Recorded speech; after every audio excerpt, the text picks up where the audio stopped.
Bonjour à tous, vous regardez Place aux experts sur Carbao TV.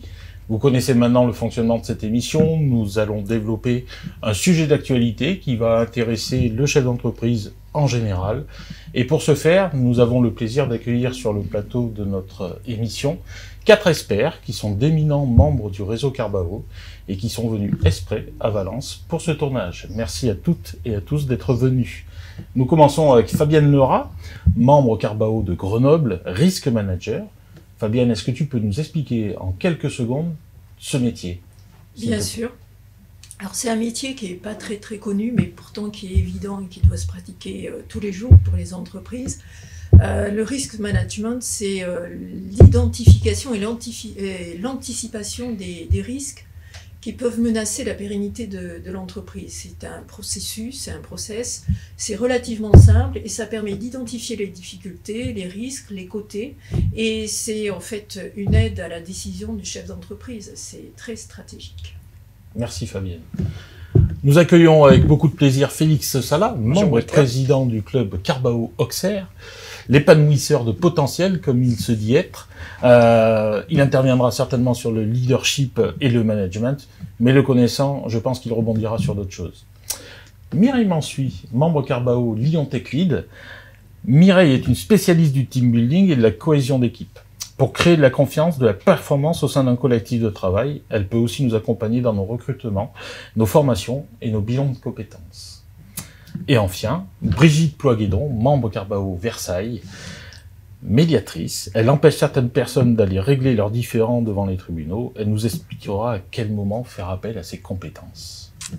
Les relations en entreprise peuvent parfois être compliquées. Des zones de tension peuvent voir le jour entre collaborateurs ou avec leur direction, par exemple. Mais il se peut aussi que les relations avec des clients ou des fournisseurs tournent mal. Il y a peut-être des choses à faire là-dessus aussi. Parfois, ce sont aussi des situations relationnelles entre associés qui peuvent mettre en péril une société. On va en parler, Fabienne, je pense. Avant que tout dérape, il y a peut-être des choses à mettre en place. Nous allons voir ça avec nos experts. Brigitte, rentrons dans le vif du sujet. Quelles sont les différentes raisons de conflits en entreprise que tu peux rencontrer dans ta profession? Alors, tu en as déjà mentionné, enfin, en tout cas, de manière générale, les différentes zones. Effectivement, il y a des conflits au sein de l'entreprise même, puis il y a des conflits entre entreprises. Et par exemple, à l'intérieur d'une entreprise, il peut y avoir un conflit entre deux collaborateurs. Moi, j'ai eu ce cas, deux collaboratrices qui sont dans l'entreprise depuis plus de 20 ans, qui ne sont pas dans le même département, mais qui se vouent une haine assez incroyable. Et le problème, c'est qu'à la fois, ça impacte séparément chacune des deux équipes. À l'intérieur, il y a des tensions, donc les gens passent de l'énergie à ça au lieu d'autre chose.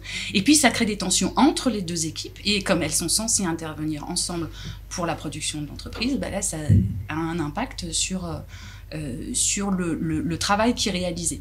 Et alors, on va me dire, oui, mais c'est le travail du manager de gérer ce truc-là. En fait, oui et non, dans le sens où un manager, là, les managers un peu dépassés, essayaient d'y aller de manière rationnelle sur le sujet, mais ça ne parle pas de rationnel à cet endroit-là. Moi, je me souviens d'un cas où ça parlait de bonbons. Donc, de bonbons? Oui, de bonbons. Donc, en fait, évidemment, quand on est manager, on n'imagine pas et on ne veut pas croire que ça peut aller se mettre à cet endroit-là, sauf que dans la réalité, ça peut s'initier à cet endroit-là, puis après, ça monte en épingle. Et puis, vous allez me dire, c'est simple, dans ce cas-là, on vire une des deux employés, tranquille. Non, comme ça a infecté, parce que ça fait 20 ans que ça dure, les équipes, en fait, ce qui se passe, c'est qu'on peut très bien enlever la personne, mais le problème, il est toujours présent. Donc, il y a vraiment besoin de le régler. Oui, puis il y a une historique en plus sur le problème, et il peut ressurgir. Exactement, exactement.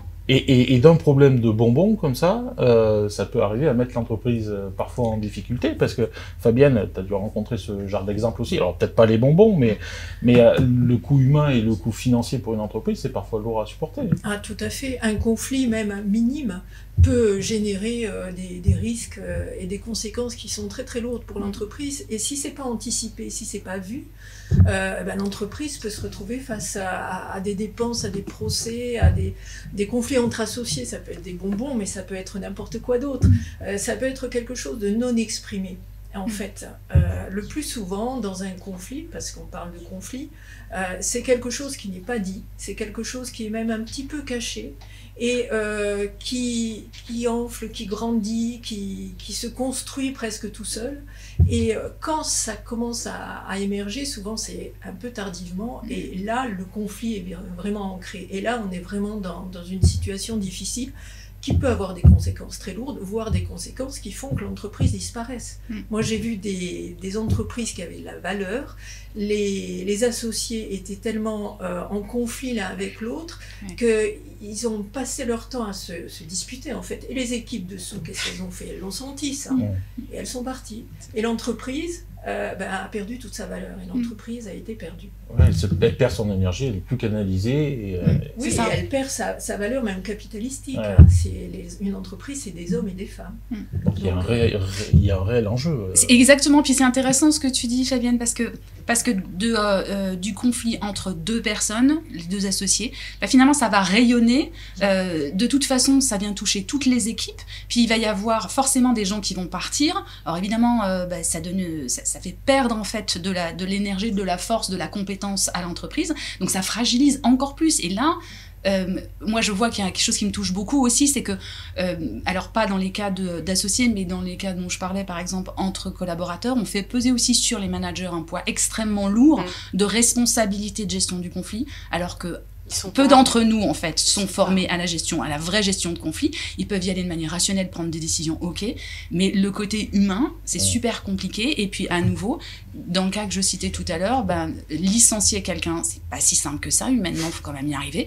Et puis, c'est aussi un risque. J'imagine que, Fabienne, tu dois pouvoir l'évaluer, en fait. Le prud'homme derrière, on ne sait pas ce qui se passe. Donc, c'est vraiment important pour la pérennité de l'entreprise de pouvoir mettre de la lumière sur ce qui ne va pas, oser le dire, parce qu'il n'y a rien de pire que de rester avec le problème caché. On n'a pas moyen, en fait, de trouver une solution. Mais au fond, tu vois, ces non-dits, ils s'accumulent au fil des semaines, au fil des mois, au fil des années, et c'est comme la poussière qui reste sous le tapis, et à un moment donné, ça explose, et les gens, en fait, c'est juste qu'ils n'arrivent plus à se parler, ils n'arrivent plus à communiquer, parce qu'au fond, ils ont trop de choses à se dire. Et tout l'enjeu, c'est d'arriver de passer de l'implicite à l'explicite pour leur permettre finalement d'ouvrir et de libérer la parole, mais pas n'importe comment, et en faisant en sorte que chacun des acteurs dans l'entreprise se sente finalement protégé pour pouvoir se dire, en fait, aussi. Moi, on est sur le dialogue, alors, Mireille. Oui, aussi, et tu vois, je rejoins ce que tu dis, c'est-à-dire que il y a une étude de l'Observatoire sur la gestion des conflits qui disait que 2/3 des collaborateurs sont confrontés à des conflits dans l'entreprise, ce qui prend par collaborateur 3 heures par semaine. Et tu l'as vu? Oui, je l'ai vu. Sorti. Et 21 jours sur l'année. Mais combien ça coûte à l'entreprise? Combien ça coûte de ne rien faire? En termes de temps, en termes de perte d'énergie.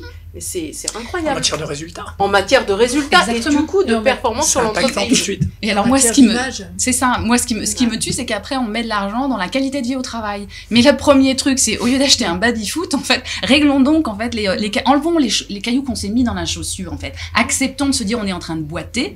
Hop, on s'assoit 2 minutes, on prend le temps et on l'enlève. Oui, mais pour ça, c'est aussi aller voir un peu plus en profondeur ce qui se passe. On est bien d'accord. Oui. Alors, une fois qu'on est arrivé en profondeur, il va falloir instaurer le dialogue.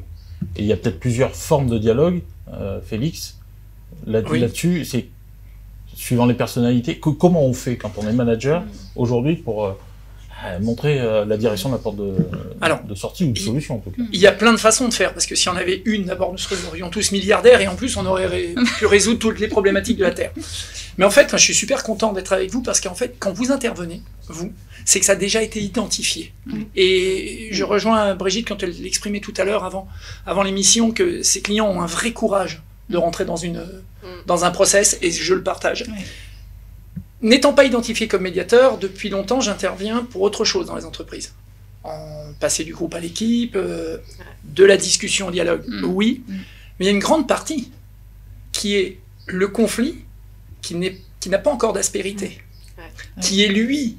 On ne peut pas passer à l'explicite, puisqu'il n'est même pas identifié. Et là, les personnalités vont bien sûr jouer un grand rôle, parce qu'en fait, ce qui se passe, c'est que non seulement il va y avoir une espèce de clanisme dans ce que tu exprimais tout à l'heure, forcément, il y a des gens qui partent, mais c'est grave ce que je veux dire. Pire, il y a ceux qui restent. Ouais. Et qui continuent à mal le vivre. Évidemment. Et à partir de là, on va vouloir avoir une espèce de management incantatoire. Il faut qu'on fasse du team building. Et bien sûr que c'est fondamental. Il faut changer le mindset. Il faut changer le mindset. C'est quoi le mindset? Alors, changer d'état d'esprit, maintenant très tourné vers l'opérationnel, tout ça c'est super, mais il faut. Oui.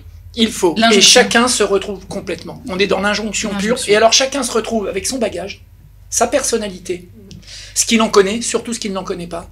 Et il est devant une espèce de montagne à escalader sans connaître les moyens. Mais heureusement que vous êtes là, du coup. Mais parce qu'aussi, les personnes dans l'entreprise, les collaborateurs, ont tous des modes de fonctionnement différents. Et finalement, ils n'apprennent pas à se connaître. Ils n'apprennent pas à comprendre comment ils fonctionnent. C'est-à-dire que finalement, si on travaille ensemble, qu'est-ce qui va te mettre sous stress? Comment je dois faire avec toi quand tu es sous stress? Et inversement. Exactement. Et c'est ça qui va permettre aussi d'apprendre à mieux se connaître, d'apprendre à mieux fonctionner ensemble.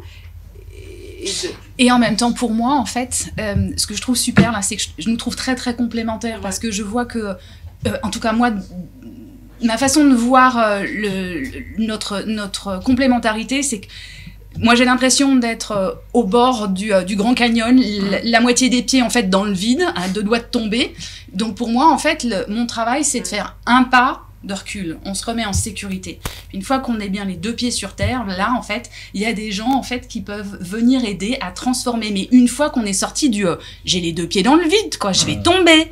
Donc là, c'est pas du team building, effectivement. Non. Moi, je me souviens d'avoir été appelée par une coach en disant, mais on me demande de faire du team building, mais je sens bien, en fait, le conflit, il est là. Mais le manager, en fait, refusait d'en entendre parler. Il n'y a ni team, ni building à faire. Et puis les managers, ils sont aussi parfois complètement démunis parce qu'ils ne sont pas formés à ça. Moi, je me rappelle un des premiers team building, on m'a demandé d'intervenir. Il y avait le DRH, le directeur et le manager. Donc j'ai rencontré le manager, il était vraiment pas bien du tout.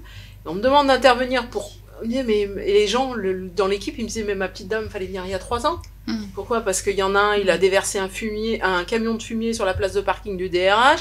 Le deuxième, il a cassé la boîte aux lettres au domicile personnel de l'autre. Des situations de conflit où les gens, ils n'arrivent plus parce que c'est trop tard. Et puis je ne sais pas pour vous, mais il arrive aussi des fois où souvent on nous fait intervenir et en fait on ne nous donne pas toutes les infos, c'est même évident. C'est vrai.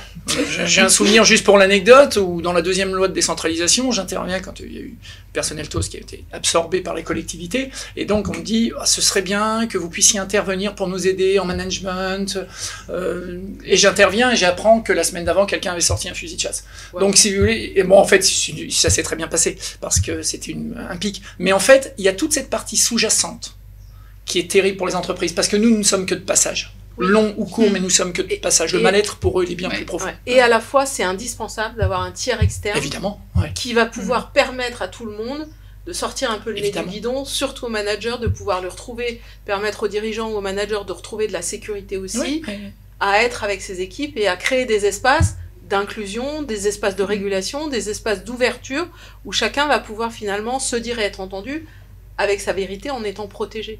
Oui, c'est ça. Et puis il n'y a pas d'antécédent. Et voilà, exactement.